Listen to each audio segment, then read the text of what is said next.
Ny faran'androany ny congrès lehibe ho an'ny antoko ery vaovaon'i Madagasikara na ny HVM hevi-dehibe maro no tapaka tao anatin'ny fotoana nisy congrès ity.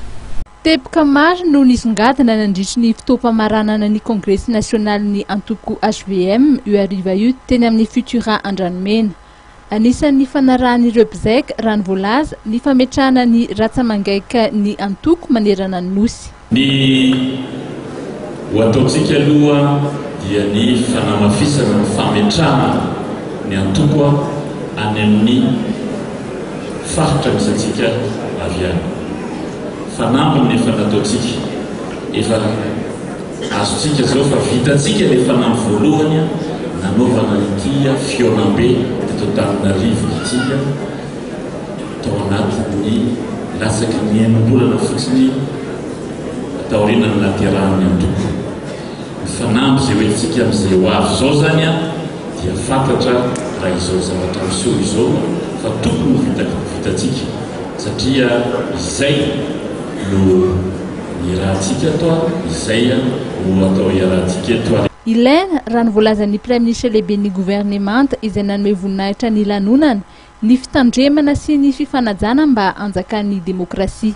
Iny ny raha tokony mba hampandeha ny tohitantsika toy. Ao ny raha manam-pampalahelo danjiny mba hiaraha miaraka aminy hoe ino lay ny fomba hanala olana ny toy raha toy.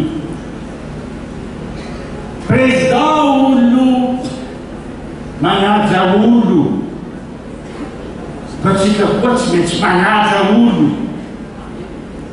Zay raha telo zay militrandy tia manaja zay litera bevaka natao hoe demokrasia. Ny Front National ny antoko dia nitondra fanamariana manoloana ireo resabe sy ny feo maro toy ny hoe antoko-panjakana ny HVM. Nanolazay ny olona antsika fa antoko-panjakana nefa nivohitsika ombenombeny fa mandresy lahatra isika fa tsy manao barofo na mampiasa fahefam-panjakana andresen-dahatra ny olona hiary tolona. Ny olona hiary tolona satria tolona ny ataontsika. Militantsika fa tsy tikambana fotsiny amin'izao akoa satria begabe no asa tsy maintsy hijorotsika mampapikafika tsy izay. Ao ihany koa ny vaovao milaza fa novidiana vola ireo mpizaika. Aloha zay namangara reto. Ny vola zay omeny dia efa niresahantsika nandritry ny volana maro. Hoe isika zay hiakatra hamonjy ny Fionnambe dia mifre atsika nandalana taxibosy, nandalana latana, nandalana moto.